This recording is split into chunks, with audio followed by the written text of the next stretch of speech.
What's up, everybody? Here for an interview, one-on-one episode. I got with me my friend, my guy, my fellow coach over at DFS Army, Kyle BigMarley3. Marley, what's going on, man? Hey, not too much. We got an off week, so this is usually our recording night for DFS Army. So it's perfect time to get it done for your podcast since I had the night free. How you doing? I'm great. I appreciate you hopping on. So in these type of episodes, what I generally like to do is just talk DFS, general DFS strategy. Me and you, this will probably be a little more MMA focused podcast, but we got Super Bowl right around the corner. But generally kind of just shoot the shit, hang out, talk about DFS. One thing I definitely want to talk to you about is stacking, because I know you are king of the stack. In the last 2 weeks, it's been kind of a bust. So we'll get into that in a minute. Talk some general DFS strategy, MMA, NFL, all that kind of good stuff. But I know you got something big and new out there. As you're also big in MMA betting. New website. Tell everybody about that. Yeah, just another site for me to sell my bets on. I still work at MMA Odds Breaker, so my bets and my content can still be found there. But now I have my own site, BigMarley3 and it's just a way for me to get the full cut instead, where I'm trying to make this just a full time job, quit the 9 to 5 one day. It's just a foot in the door for that, I guess. But yeah, head there every week. I'll have my bets posted, usually Tuesday to Thursday of fight weeks. I got a sale on monthly and yearly packages, and got a lot of people that follow my picks, so I'd love a lot more as well. Sweet. So make sure you check out the website, BigMarleyMMA.com. The plugs for us: you can follow Marley on Twitter at BigMarley3, I believe it is. I am at Sniper_DFS. We're both coaches at DFS Army. And if you could, like, comment, subscribe to the podcast. Hopefully we got a few new listeners out there, viewers, iTunes, Stitcher, YouTube. Check that all out. Appreciate it. I mean, we'll just, and if you are jumping in live, there's only a couple people, because I was going to record this and it worked out better to just go live. But if you are one of the few people in here right now, and as more come in, I'll say it again, ask any questions and we'll take them as they come in. So I kind of teased it up front. Let's just talk about stacking in MMA. I know you're a big fan of the stack. You got guys like our friend Sun Tzu who never stack. I'm somewhere in the middle where it's slate by slate. And I didn't stack 2 weeks ago, Connor and Cowboy. That worked out great for me. I did stack last week, and that didn't go so great. I didn't lose everything, but if I had found a way to get in Chiesa, like I was saying all week, I picked him, but it just didn't fit in my cash construction. By the way, fuck you, Bevan Lewis. So how do you approach? What's your theory behind stacking every single week? And are you still that way? I know that two results aren't going to really get you off the bandwagon, but why are you a proponent of the stack? Yeah, I just try to play it as safe as I can for the most part, and I hope that everyone else makes the mistakes. So that's why I like stacking. If I can guarantee 100+ in a fight, I lock in the winner, then I'm good with stacking that, and that's usually only the case in 5 round fights where we can lock in 100+ points. And you can't have a fighter like Holly Holm or like Stephen Wonderboy Thompson in there who can just dance around the cage, throw kicks, and not score highly. You need a finish in the first round is fine with me. I'll take it as long as I got that winner on my team. I'm getting 100+ points from them, or a war between like Gaethje and Poirier. I love stacking those as well. But the difference for me is you can stack that in the GPP, where I would never stack a Blades JDS type fight in a GPP, where you're going to take 0 through 10 from one of them likely. GPP, you want 160+ for sure combined, I would say. But I'm fine with a guaranteed floor of 100+ for my cash games. Didn't happen this week. Yeah, I actually didn't even stack last week. I faded the main last week. Instead, I switched to Hill late, which got me off the stack. But I don't even know how my cash games went. I couldn't even tell you. I didn't even look. So in general, what type of player are you? You're one of the more visible in the industry. Are you playing both cash games GPPs? Are you playing mostly GPP?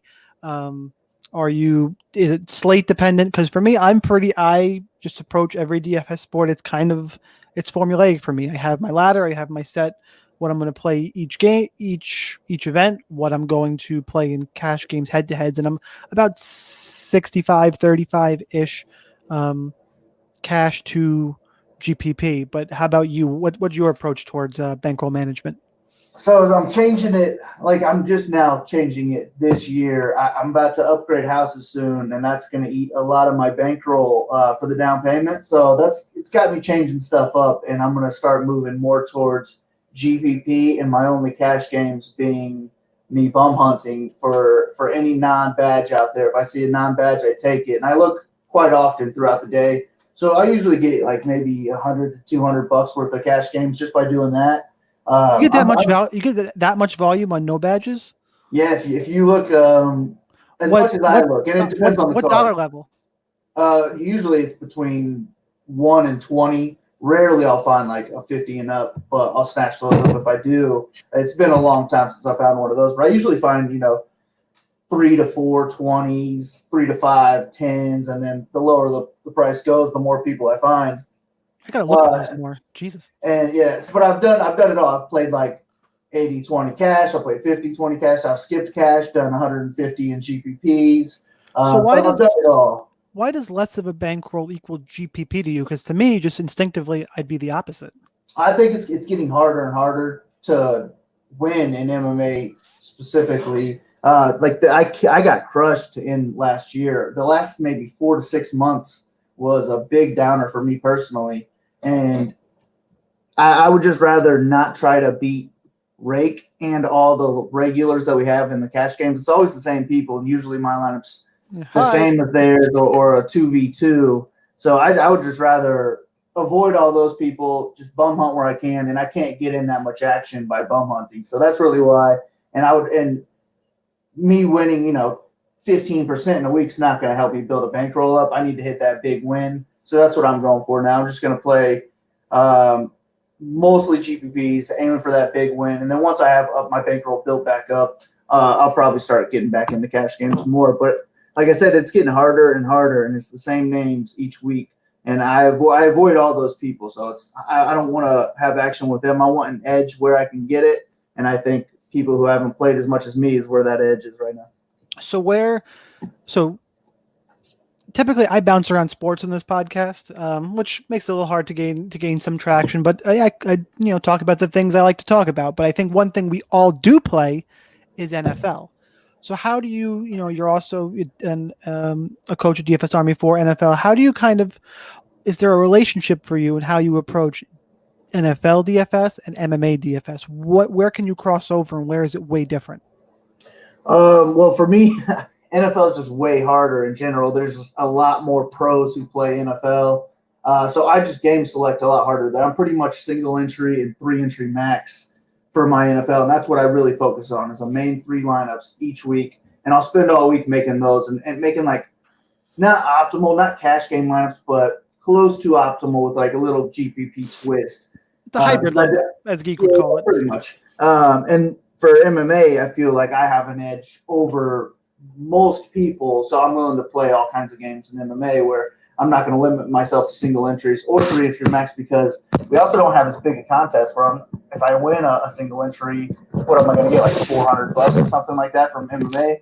But in NFL, if you win a single entry, you can get like $50,000. So just big time difference in tournament selections. Who I'm playing is always different too. So if I'm searching for 3-mans in NFL, I want no pros, which is really hard to find. Yeah, it's difficult. But MMA, I'm pretty much okay with taking any game as long as it's not like a buddy or somebody who I would consider a friend. I just don't want to play with those people.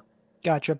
All right, switching back over to MMA, your weekly process. Like, I don't think we've actually ever talked about this. So, how much quote unquote? I know some people hate this term.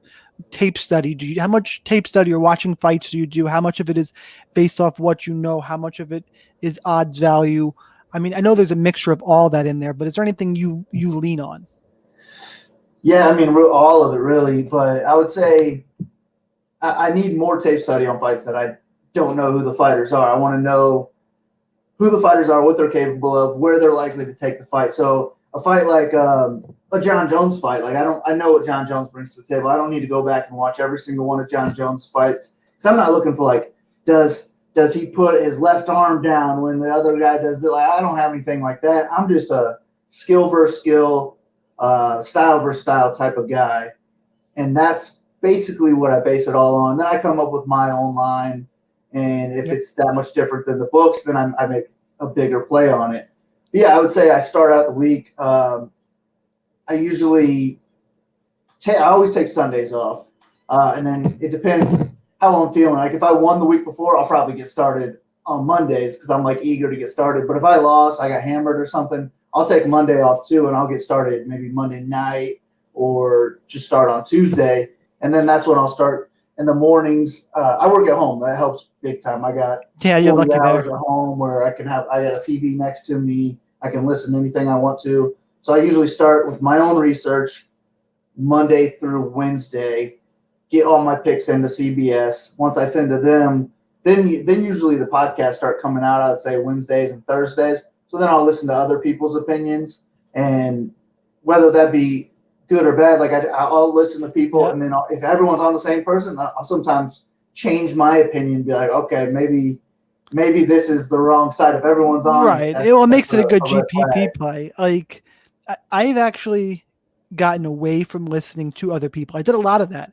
And it's not that there's not sharp people and I wasn't listening to sharp people. It's especially on DFS Twitter. It's MMA Twitter, I should say. There's an echo chamber. And you can talk yourself out of some good plays. You can, sometimes you'll get on the right side of stuff, but it was when I was wrong hurt way more because it's one of those, oh fuck, I had this right. Why did I listen to everybody else? And especially in GPPs where you want to be different. And I've been talked onto good plays, onto the right side of stuff. But for me, I'd rather just, if I'm wrong, okay, I'm wrong. I can eat it. I don't want my opinion to be swayed. And there's just so much content out there. I'd rather just do it myself. And with how I approach it, I'm much more odds based, but only to a point because I've been on, I've taken Twitter victory laps on some good calls I've had the last few weeks. But for the most part, I follow the odds, especially with Inside the Distance. You can kind of read in between where Vegas is thinking a fight ends. In the long run, I think Vegas is sharp. It has to be. I mean, you've said it before. Those buildings aren't based off of them being wrong or other people being right. Like they know what they're doing. But I'll go through a card, and if I can find one or two spots that I just really disagree with, that's where I think the happy medium comes in. Trust Vegas, but also if you see something that you don't like, take a stand there. Don't go crazy contrarian across the board. But that's kind of how I use Vegas. I lean on lines, I think, a lot more than most people do. Most people being the casual player, even some more experienced guys. But I think a lot of the top pros, like your friend Mark Levin, he's I look at his lineups, they're almost always odds based. Almost always. And it's just a sharp way to go about it. And it's funny in MMA that's actually a little different because everybody thinks they know everything. And I like to think I know a lot, but if there's ever a tiebreaker, the tiebreaker should always be Vegas. Yeah. I agree. Well, I was gonna say though, I don't listen to podcasts for anyone's picks. Like I don't really care who anyone's picking at all because I've already got my picks in. I've sent it to CBS. I already got my paycheck. I'm more listening for nuggets from people because I'm not doing all the other research. Like I'm not looking to see what gym they're at or what they've been doing in training or any of that kind of stuff. That's all from podcasts. I let everyone else do that kind of work. And if I find out, even after I put my pick in, I find out, well, this guy did switch camps. Now he's training in his garage with then maybe I'll look back at my pick. Jake Matthews hit right there. I never have my pick and then I go and listen like to you and then you pick someone. I would never change my pick because someone else picked anything. You know what I mean? I always go off my picks first. I think, in my opinion, I'm the best at that, but you always have to think like that if you're a handicapper. But for DFS, yeah, you're totally right. Or you would at least, maybe you wouldn't change your hold pick, but you would shade, like instead of being like you all in on somebody, you get enough doubt in your mind. Instead of going 90%, you're at like 65. And you go, well, 25% worth of leverage I just lost because I let someone else get in my head. Yes, I just don't, I don't know. I just couldn't trust somebody else's pick enough for me to do that, I guess. And unless it's a fight where I know, a lot of the times I'll spend a lot less time on some fights because I'll just know that I'm not going to bet on it. And if I'm not going to bet on it, I'm not going to spend hours on it. For DFS, I will take other people's opinions on that kind of stuff.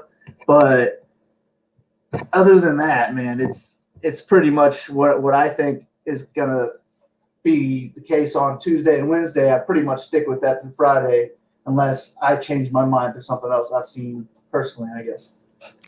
Fun game, real quick. I didn't talk about this beforehand. So there's plenty of other MMA podcasts, personalities out there. Outside of like, let's leave off the big guys who have the most. So I'm gonna go, can't say dog or pass, and probably Brett, the Roto Grinders, or DFS Army, but we both talked to Brett, and one of the bigger audiences. So outside of them and anybody else huge, and not Pat Mayo. Outside of those guys, who do you think is most entertaining? Could be what's the best all-around podcast after that? Something unheard of that other people should listen to. If you had to give a recommendation somewhere. Well, I listen to pretty much everything. What I do mostly listen to other people's picks for ownership purposes for DFS. I post our ownerships over at DFS Army, and a lot of that comes from who people on Twitter are betting, who people are on podcasts are picking. That is a lot of what I care about picks for, not my own pick, but what other people are doing, and then I take that into consideration with ownership. So I try to listen to everything I have time for each week, especially just because I want some kind of background noise in my house. I don't want it to be completely quiet in here. So even if I'm not listening, I'm throwing somebody's podcast on. But I would say the one I'm into the most right now is Chris Alsop. He's got this thing going on Twitch where he's doing like live research on fights. And I just think that's next level. Nobody's done that before. That's interesting.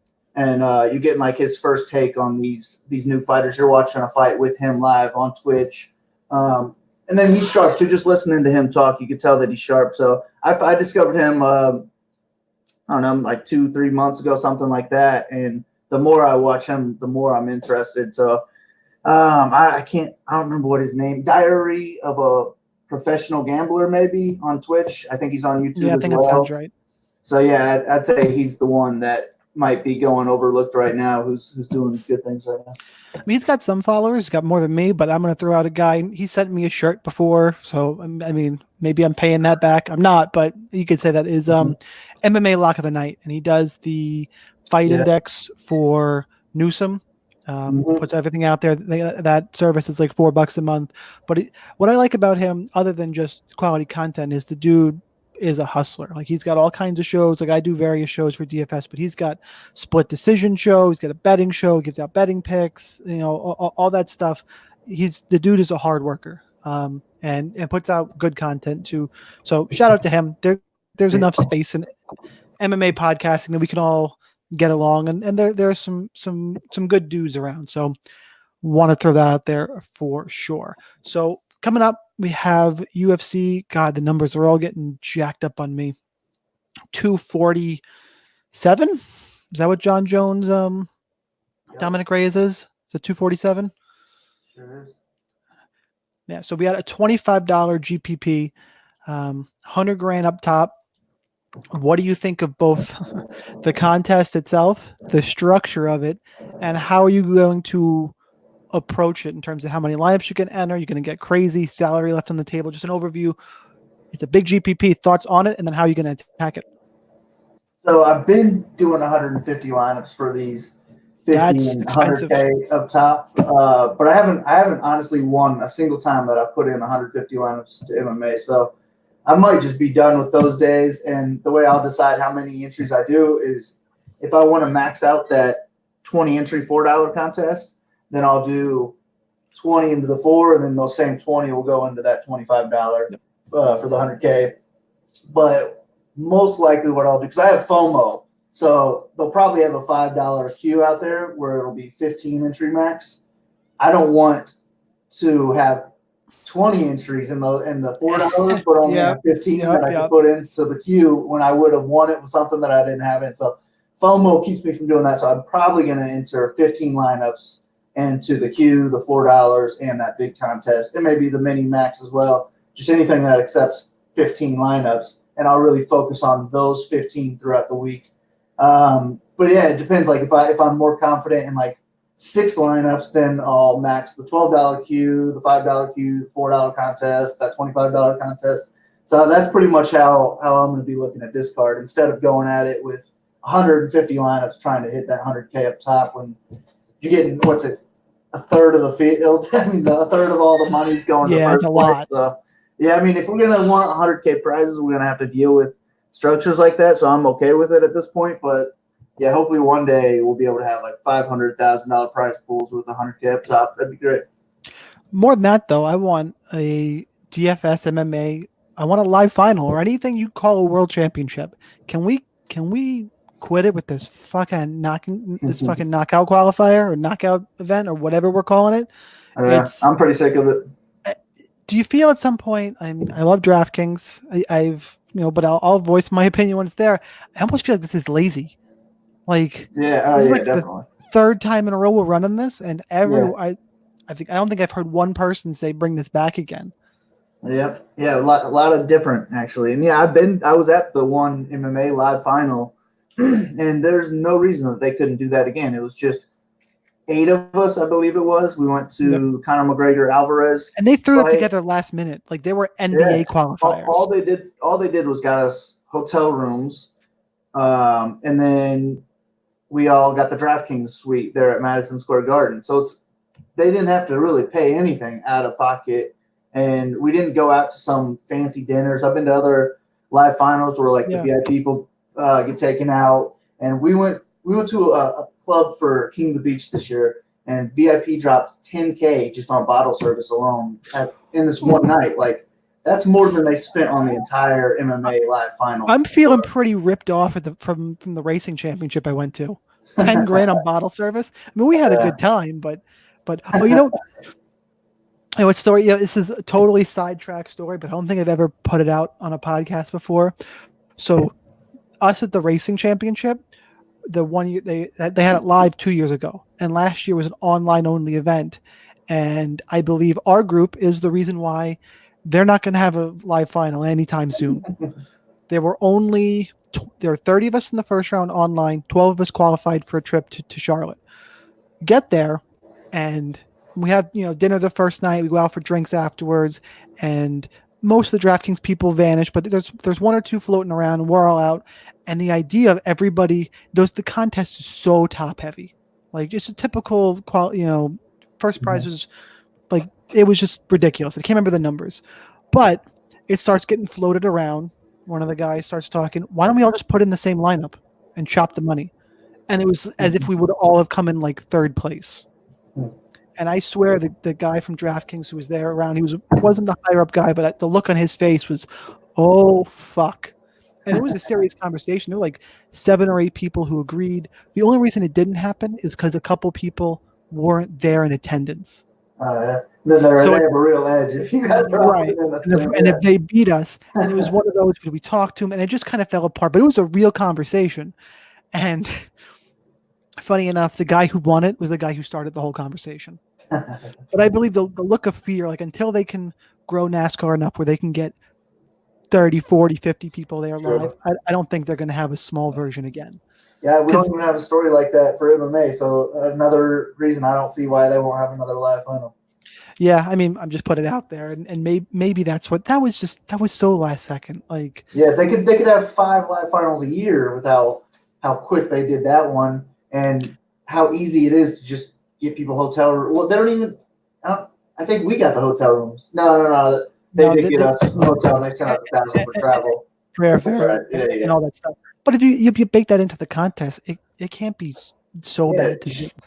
Yeah, the only bad thing is they had like 3 or 4 of the spots for the MMA live final were NBA. One through NBA or NFL, which is ridiculous. So yeah, it was just total half-assed on DraftKings' part, and we get that pretty much all the time from them, especially with Fight Metric being. Oh, don't get me started. So much issues. You would think maybe DraftKings would care a little bit about it, but no, not MMA. We can go on a whole rant about Fight Metric. Like Caitlin Chukagian's can have 240 significant strikes against Valentina Shevchenko. Yeah, like just throw in air. Yeah. Ha ha ha! Just oh my god, Fight Metric is the worst. We shouldn't favor for that reason. Yeah, my whole thing with Fight Metric is the worst is Remember when Daniel Cormier had Volkan Ozdemir in a crucifix, was beating the shit out of him and they scored all those strikes insignificant. I was like, listen, you let him do that, and you tell me how insignificant those are. Is It should be insane. changed. Total strikes gets some Something amount, like 0.2 of a point or something. 0.25 something. Yeah, just something where it's not someone's opinion. But yeah, like you said, we brutal. can go on forever about that. I do think one of the issues, last thing about MMA final, is that most of the big fights are in Las Vegas, and you can't play DFS in Las Vegas. True. Yeah, but there's a bunch out there near you guys. At least 5 a year. They could put I'm going 1 to 3 live finals where they just put us in the suite instead of offering VIPs the suite for free. They could make some money off of it, Yeah, I didn't even get invited this time. I've never gotten an invite personally yet. I'm hoping to at some point. You play enough, I mean, they'll hook you up. But Sun Tzu has hooked me up, and big thanks to him for that. So I've been in those suites, and they're cool. But yeah, you could totally do that. Some interesting things going on in those suites. I'm not gonna. I almost told a story. I'm not going to. Maybe I'll tell you after the fact.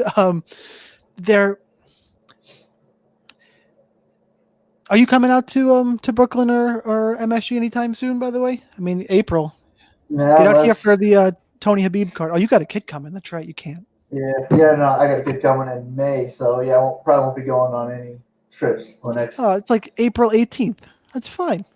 Yeah, maybe like pre-kid party, maybe. We'll see. If DraftKings invites me out there, we'll talk about it. Oh, see, there you go. So you got to send them an email and be like, "Hey, I'm gonna be out there. Hook me up." Still too soon because I did that for this Conor McGregor Cowboy fight. I did it months before it happened. I was like, "Hey, these are my 2 favorite fighters. I'll do anything to go to this." I don't remember what else I said, but they were like, "Yeah, we'll definitely let you know if we get anything out there." And they don't hit me up, but I hear other people were invited. And so I was like, oh, man, you got to be kidding me. So I hit up my VIP. I was like, yo, hook me up with somebody else. I'm done with you. Yep. See, I'm a level. I feel like we're humble bragging. We're not. I'm just talking shit right now. As I'm on the VIP emails and a VIP member, but I'm not important enough to have a rep yet. So I'm slowly making my way up. I don't drop as much money as you guys do on cards. I'm just below that because I just I grind it out and I pay for shit around the house. That's what I end up doing. Smart.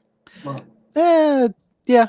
At some point it's every once in a while I let it fly and play the lottery type contests. See, oh, you know what? So I was looking around and some people have the notifications turned on to YouTube, and DFS Army member does. He wants to know your bicep membership and your bicep measurement, and I should cancel the pod if you're not sleeveless. But of course you're not. You don't even have video this time. You got to come back on when you have video. Well, And your picture is still your back. Yeah, no, I'm not even sleeveless in that picture. I should have changed that. But no, I've never even measured my biceps. But Kevin always says 17-inch guns, so I'll just roll with that because that sounds good. But I would assure you that they're not that big. I'm in shape, but I don't gain mass like that. I'm not big, or I'd rather be sleeveless. It's just more comfortable. I want to be comfortable. I'm usually sleeveless and I got sweatpants on because I work at home. That's my work clothes. So just nice. As long as I'm comfortable, I'm good. I rock. Sun Tzu's just giving me shit for it. I don't care. I'm a dad. I'm old. I'm married. I'm not trying to impress anybody. I wear cargo shorts. They're useful. I don't care how I look. You can think they're stupid. I'm comfortable. I still got cargo shorts around here somewhere. I walk all around Disney World with the family with them. It's nice. All right, last thing. We'll jump back to DFS real quick, and then we'll get out of here. Goals for 2020. I think I need to come up with some. So let's do this on the fly. You got 3 goals. You have 3 goals for DFS in the year 2020. What do you got? Well, first is just to grow my bankroll back up. I'm not starting like from scratch, but I'm taking a big hit. So just growing the bankroll is goal number 1. I don't even have like I want to get to this amount or anything. Of course, I just want to make it as big as I can. But another goal, I've never won a GPP where it was like 25K or more. So I would love to win one of those, even if I chop it up with other people. I'd love to have that one. And then third goal is just to stop playing these other sports. Like sometimes I'll just get bored and I'll throw in an MLB lineup when I know damn well I shouldn't be playing any MLB. I don't have any edge over there at all. I'm I just do that with throwing in a NBA. lottery ticket. See, I feel like sometimes if I have enough subscriptions and shit, I can find decent projections for NBA. So I'm okay playing NBA, but I've been taking a beating over there lately. So right now I'm just taking a complete break. I probably won't. I'll play the Super Bowl, of course, but aside from that, I probably won't play anymore until MMA next week. So yeah, that's just my main thing. Just stop playing sports that I have no business being in, just because all I'm doing is taking a lottery ticket shot because I'm not putting in the time all these other guys are putting in. And I really have no edge with any kind of MLB or PGA type lineup. So I'm just done playing them. And if you don't have the time to put into it, you probably shouldn't play. Yeah. Yep. That's something I've been doing as well. So I'm going to steal that as my first goal. No more. The problem is no more than I'm going to preface this because I'm a bit of a degen. I have to play some. If I'm going to play MLB, I'm not playing more than $10 a night. Like that's it. No more. If I need to just some entertainment value. That's it. Rule. No NBA, MLB, like $10. That's it. 2, I want to win another Q this year. I think I'm up to 4 total. I have a NASCAR, 2 tennis, and a soccer. I want to get number 5 this year. I don't care what sport, MMA, soccer, the 2 most likely. The 2 I play. NASCAR is a little harder, just because that was one of those $1 satellite to a 20 to end. But I'll try that again. So I want to get Q number 5 this year. It's my second goal. And third goal, I've won every GPP in MMA except the big one. And sometimes bankroll management, I get some of that FOMO you were talking about. Twice I've won the $4 where I didn't play the big one because I didn't want to put in $300 or $400 in that GPP. It didn't fit my bankroll for that week. And that lineup that took down the $4 would have won the big one. So yeah, see, I feel like I lose money when that happens. Like my FOMO just kicks in that much. Yep. I was sitting there going, I should have cashed 13 grand. That's awesome. So I want to take down the big GPP for MMA. I'll probably do what you were talking about earlier, where I'll figure out how many items I need to enter all of the GPPs, whether it's 10 or even if it's 6 or 8. Just spread myself out across that way. And the goal is to win the big GPP once this year. So that's it. We did a half hour. We cruised through that. We talk enough all the time where shooting the shit about DFS is easy. But thanks for jumping on. I appreciate it. No problem. Thanks for having me, man. Yep. So, guys, make sure you check out Marley's betting website. We talked a lot about DFS. He's crushing bets over there. BigMarleyMMA.com. As always, please like, comment, subscribe. Oh, goal number 4. I'm going to add this on. I would want to get to 500 subscribers on YouTube. I know it's low, but DFS is a real niche market. I'm at 290 right now. See if I get to 500 by the end of the year. Hopefully, we'll share this around. We'll get a few more. But thanks, everybody, for watching, listening. Super appreciated. Hope this was entertaining, insightful. I'll have more episodes that are slate specific coming forward the next few weeks. I'm going to get in a rhythm. I'm going to have 3 podcasts a week, Wednesday, Thursday, Saturday. MMA, where I do the main event. Soccer, which I get not a ton of people listen to, but I enjoy doing it. Helps me become a better player. And Saturdays will be NASCAR when the NASCAR season starts. If one of those 3 are off, I'll fill in with an interview or a slate breakdown or a lineup building show, something like that. Gonna do 3 a week. And last plug, because I mentioned NASCAR, DFS Championships.com. We're going to run a NASCAR championship similar like we did for MMA World Cup that Brett takes the lead on and I do ops for. Just finished the first football season. Going to do something like that for NASCAR. Go to the website, check it out, sign up if you can. That's it for this episode. Marley, thanks again. Thanks again, everybody, for watching, listening. I'll see you next time.